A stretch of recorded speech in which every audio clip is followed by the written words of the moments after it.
Assalamualaikum warahmatullahi wabarakatuh.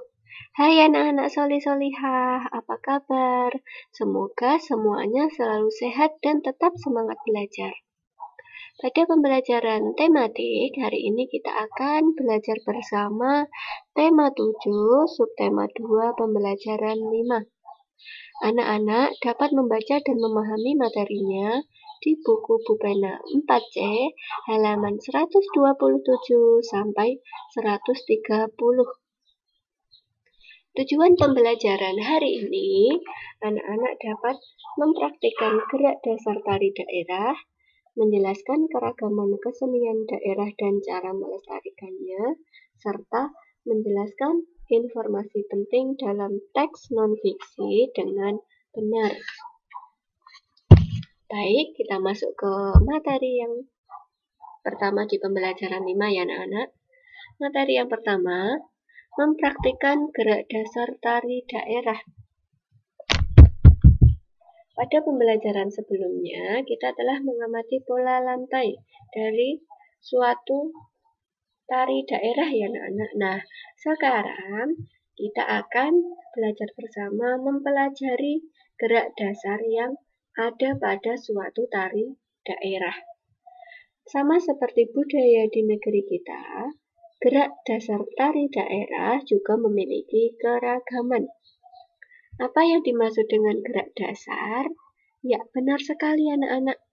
Gerak dasar merupakan unsur utama dalam suatu tari. Gerak dasar tari daerah meliputi gabungan dari gerak kepala, gabungan dari gerak tangan, gabungan dari gerak kaki, dan gabungan dari gerak badan. Bentuk gerakan setiap anggota tubuh dalam suatu tari daerah beragam, yaitu gerak yang lemah lembut, gerakan yang mengentak, dan gerakan yang memerlukan ruang luas atau sempit. Nah, tempo dari gerakannya pun juga beragam, antara lain cepat, sedang, dan lambat. Anak-anak juga dapat memperhatikan gerak dasar yang ada di buku Pupena 4C halaman 128 sampai 129 agar anak-anak bisa membedakan cepat lambatnya gerakan.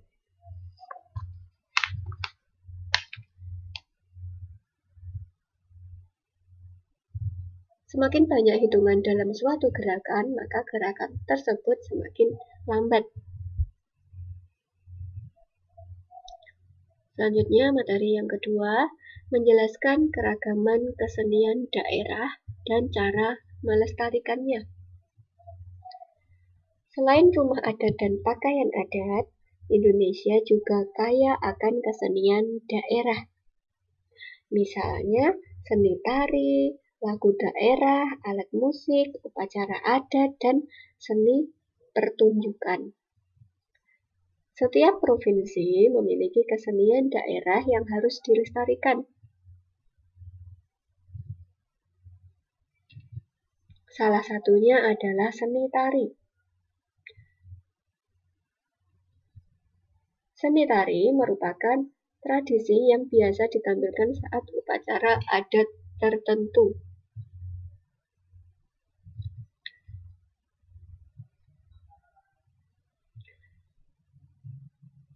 Keragaman kesenian daerah yang dimiliki Indonesia dapat kita lestarikan melalui upaya-upaya berikut. Yang pertama, menghargai kesenian yang dimiliki oleh daerah lain. Yang kedua, mempelajari seni tari dan alat musik daerah lain dengan bersemangat. Nah, anak-anak kemarin sudah ketika pembelajaran di sekolah mengikuti ekstra angklung ya. Nah, itu adalah salah satu alat musik daerah dari Jawa Barat. Nah, walaupun kita tidak tinggal di Jawa Barat, tapi kita mempelajari seni tari dan alat musik daerah lain ya.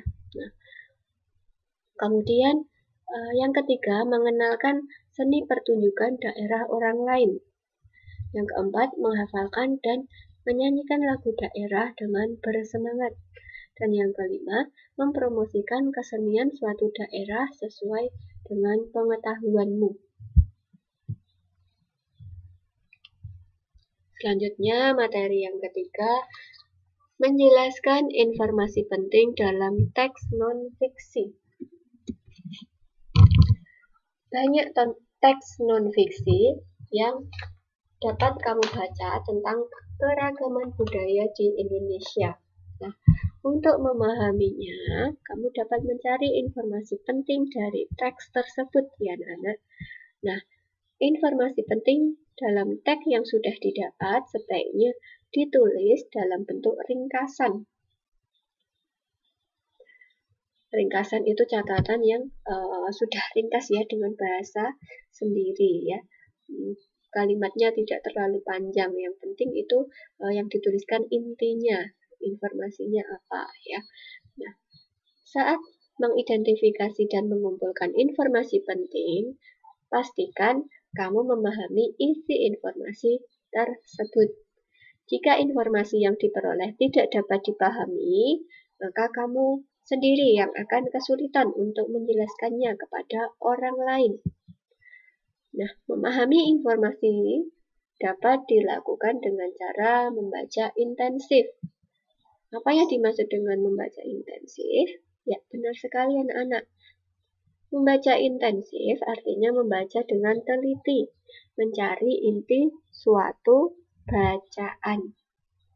Nah, mari kita ingat kembali cara menjelaskan informasi penting dalam teks non-fiksi.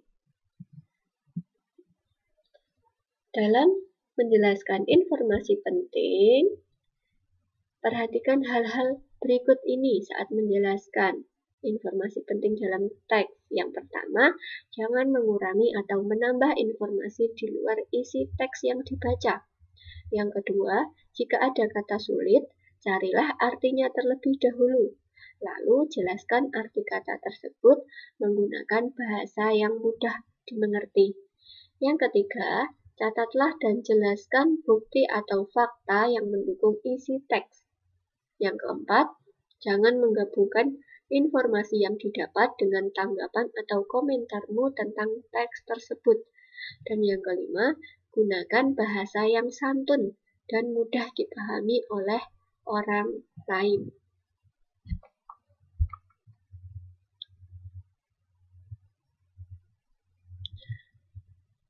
Informasi penting dalam teks non-fiksi dapat disampaikan secara lisan.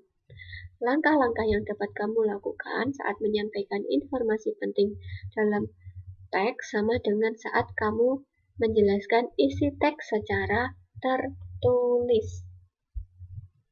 Nah, demikian penjelasan materi dari Bu Ida untuk tugasnya. Pada muatan SPDP, silakan anak-anak nanti lihatlah peragaan tari daerah melalui video tari yang Bu Ida kirimkan ke grup WA kelas. Kemudian tuliskan pada buku tulismu bagaimana gerak tangan penari, bagaimana gerak kaki penari, dan bagaimana gerak kepala penari. Tuliskan dengan kalimat yang mudah dipahami ya anak-anak, dan tulisan yang rapi agar Bu Ida mudah mengoreksinya. Kemudian untuk muatan IPS silahkan untuk menambah wawasan tentang keragaman kesenian daerah di Indonesia. Silahkan anak-anak bacalah keragaman tari di Indonesia pada tabel. Tabelnya ada pada buku tematik yang pinjaman dari perpus ya. Buku tema 7 halaman 78 sampai 79. Sekian tugas dan materi hari ini. Selamat mengerjakan tugas. Wassalamualaikum warahmatullahi wabarakatuh.